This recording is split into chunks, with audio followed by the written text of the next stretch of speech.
of operative vaginal delivery. So for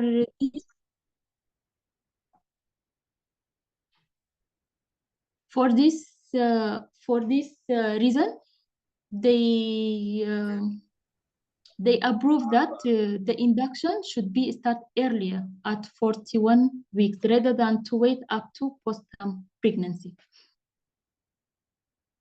There is some contraindication for induction of labor. There is maternal contraindication and fetal contraindication. The maternal contraindication, if the mother have pyoreuterine scar, with the pyoreuterine scar, if the patient have classical scar, which is totally contraindication, and if the patient have inverted T, we know the risk of uterine rupture is very high. It's 4 to 9% if the patient have classical scar. And if the patient have low vertical, the risk of rupture is 0.8 to 1.1%. If the patient have one lower uterine segment is scar, the risk of uterine rupture is 0.1 to 1.1.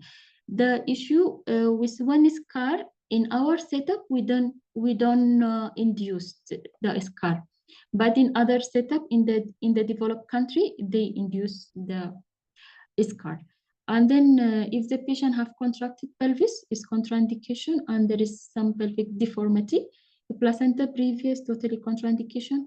Active genitalia herpes plus excessive genitalia warts, it's relatively contraindication. Cervical cancer and fistula repair, it's also relative contraindication. Fetal contraindication, if there is fetal microsomia, we consider fetal microsomia if the patient have, if the pregnant woman in DM or GDM, if it's the estimate fetal weight 4.5, we cannot induce. And in non-diabetics, if the fetal weight is more than 5,000 grams, we don't induce. Severe hydrocephalus is contraindication, malpresentation and abnormal, and category 3 tracing is abnormal for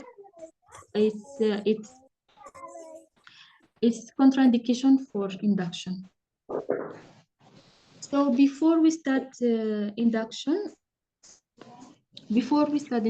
there is pre-induction assessment. On this assessment, we have maternal assessment and we have fetal assessment. On the maternal assessment, the confirmation for the induction should be done. A review of contraindication for induction.